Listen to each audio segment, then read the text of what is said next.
how to make a wig. So before we get started, make sure you go ahead and smash that subscribe button and also turn on your post notifications. Now let's get into the tutorial. So this is a lace frontal. You can also call it a lace frontal closure. Now if you want an actual closure, typically those come 4x4. So they'll be like here to here and then here to here, so to speak. This right here is a standard lace frontal, and this typically comes 13 by 4 inches. In this case here, this one here is pretty much like slightly pre-plucked, and kind of what that means, you kind of see right here where this is where the real hair starts, but you can kind of see it's a little bit lighter in front. Typically when a company will send you a lace, if it's pre-plucked, it'll be kind of like this, so that it's not super dense and Barbie doll hair. You can also see that the hair isn't like straight across. It kind of does like a zigzag thing going across, and they do give you a little bit of baby hair. So from here we kind of want to decide how are we going to do the knots. So most of the times when you go into the party, you will see these black dots all throughout, and those are the knots that connect the hair to the lace. We want to make those invisible. Okay, so I went ahead and pulled out the mannequin head. This is going to assist me in showing you guys exactly how to customize. So most of the time, our heads from here to here are not 13 inches. So a lot of times you guys will ask me, how do you measure your head? I have this paper or material measuring tape. I've literally had this since like waist trainers first came out. I used to be snatched turning my waist, used to be snatched, believe it or not, and I used to measure my waist. And the smallest I got was like 21 inches, and I was trying to go smaller back in the day before kids. Anyway, basically I'm going to start the one right behind my ear. I'm going to take it across. And probably to the same amount, and I'm going to measure how big mine is. And pretty much I'm a little bit past 12, or if we flip it around, I'm a little bit past 12. What that means is that the frontal is about to the 13 point, which means that I'm going to probably end up cutting off about this much. If you watch my videos, you guys know when I grow in my ear, it's always like a little tiny piece. So it definitely makes sense that basically each time I cut my lace or customize it, I'm typically cutting off about ½ an inch. And when I throw my frontal on my head, just to kind of measure, you can kind of see that there's like a little piece here and a little piece here. You can see that when you cut these two pieces off and put them together, it's probably going to... Now, some people will go ahead and measure their head and then measure an inch or ½ an inch on each side and cut it off right away. I like to make my wig with the exact amount of lace and not cut it until like the wig is completely made. And once I put the wig on for the final fitting, after I've attached this to and made a complete wig, that's kind of when I go in and custom cut it around my ears. So it's definitely up to you. We're going to go ahead and place your frontal onto a wig head so that we can go ahead and customize it to our liking. So you kind of want to pull it taut all the way around, that way you can see every aspect of it. This is not how you would apply the lace to your wig. You just want to pull it taut so that you're able to go in and tweeze every aspect and it's not bulky or moving or lifting. Okay, let's jump right into the fun part, the customization. So first of all, get the hair out of the way. You can pin it up, you can braid it, you can put it in a bun, whatever suits you. I'm going to take a water bottle and just spray the frontal down really, really, really good. I want the hairline to be super wet. Anytime you're plucking or tweezing, I find that it's best to have it extremely wet and then brush it so you can see like your palette and basically what you're doing much, much, much better. You also get the flyaways out of the way and you can see exactly what you're doing. When the hair is dry, you can still customize it, don't get me wrong, but I just feel like you have a clean palette, you can see exactly where you're going. You can, the hair comes out a little bit better as you tweeze. I just feel like all around, like if I'm tweezing a hairline out, it's not the same unless it's wet. And you guys can also see every time I pull enough hair out, you can kind of see where that area gets a little bit thinner. Now, in this case, I don't really have a rhyme or reason. I want to thin out the entire area equally. Like, I don't want to make a specific area thinner or bald. I just want to equally pull out enough strands to make the entire thing thinner, if that makes any sense. So kind of pull on the excess lace, and this is kind of a reason why you don't want to cut off that excess lace to the very end, because as you can see, the entire time that I am tweezing the hairline, I'm going to tug or hold onto the excess lace, kind of to pull it taut so that as I'm tweezing the hair, the tweezers, nothing is like flying, everywhere. Everything is in place and I can see exactly where I'm tweezing, and it kind of just gives me a little bit more control, if that makes any sense.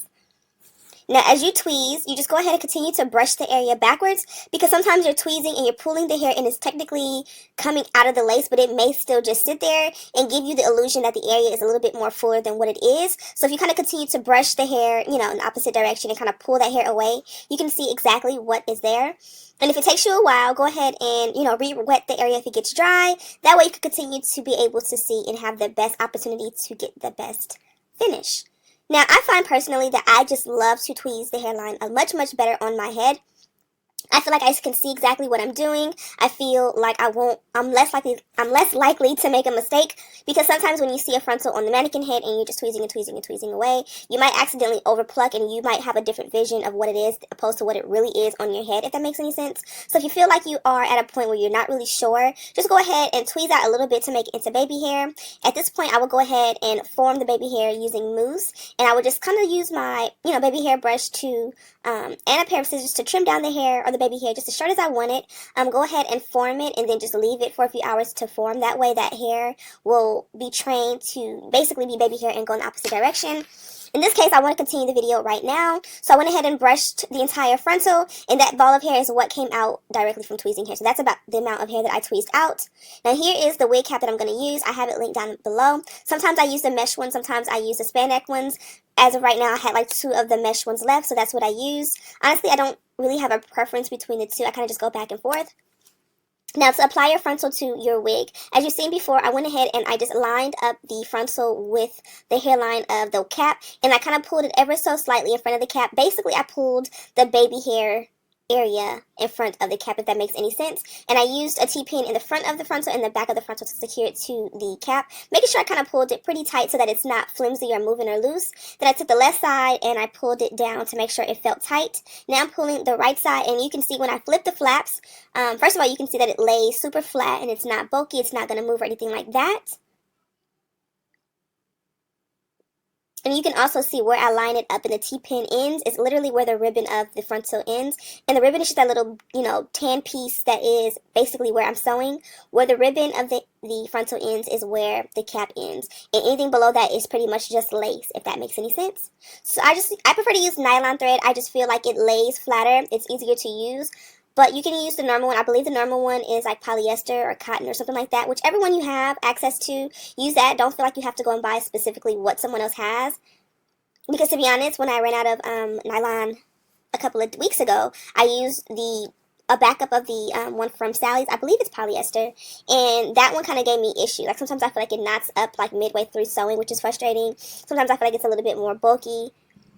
But at the same time, when I first started using the nylon thread, I also had the same problems where I felt like it would knot up and it would just do different things. So it's all about preference. I feel like ultimately, if you use both over time and you got used to the nylon and you got used to the other one, you probably would like the nylon more. But again, no one's going to look at your wig and say, oh, she used nylon thread, or oh, she used polyester. No one knows but you, and it's all about preference on how it feels to you. So at this point, I'm done. You can see that little piece of ribbon on the opposite side when I flip it up. And that's pretty much how I told you guys I'm going to have about an inch of cap I'm going to cut that at the very end. When I'm done, typically the way it shows, it's like a flap in the front, and you can kind of see it makes a M because I have that pin in the center. And that kind of lets me know that I did it right. Like if that area where the excess lace is super flat, 9 times out of 10, my wig is not going to come out right. And it just always like textured hair is. It is so beautiful.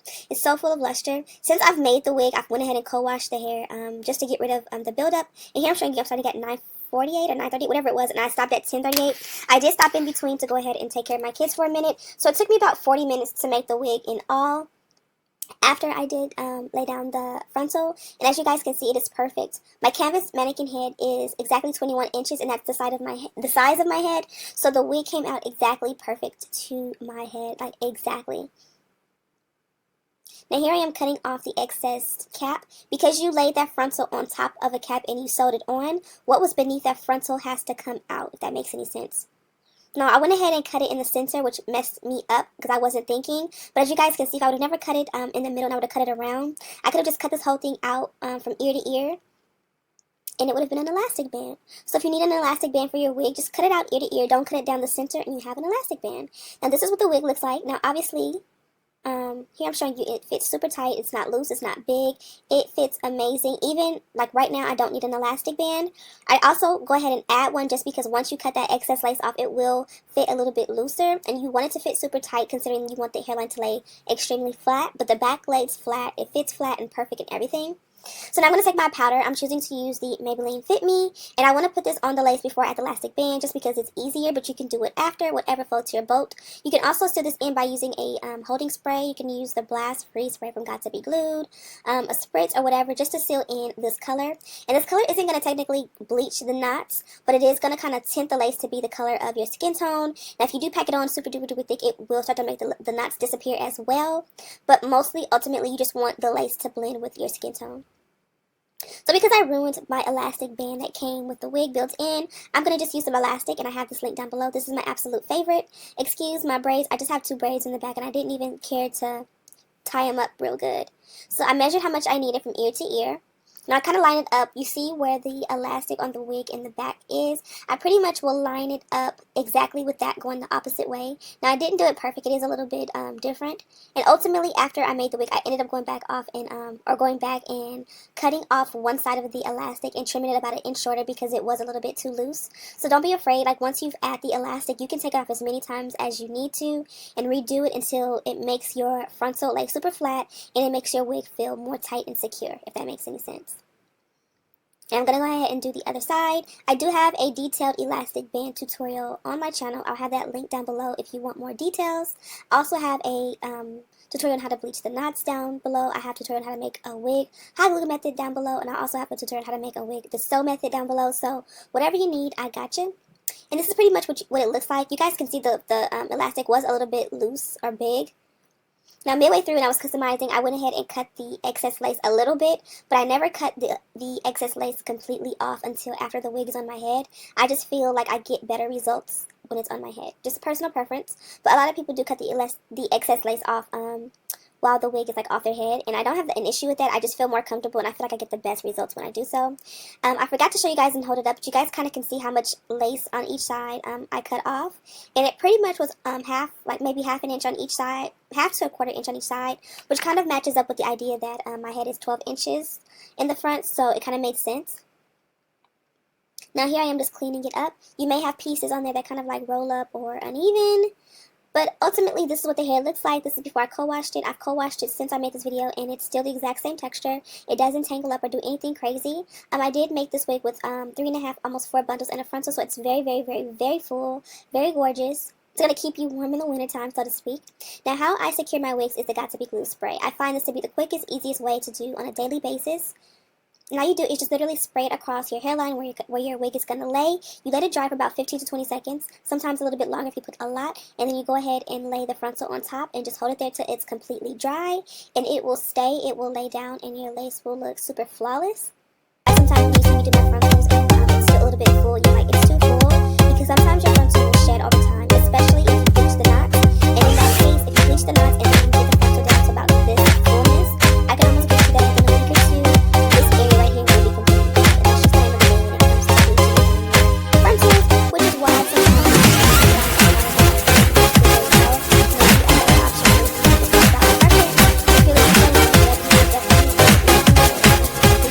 will clean your frontal. So if you bleach your knots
Okay, so before I go ahead, next one.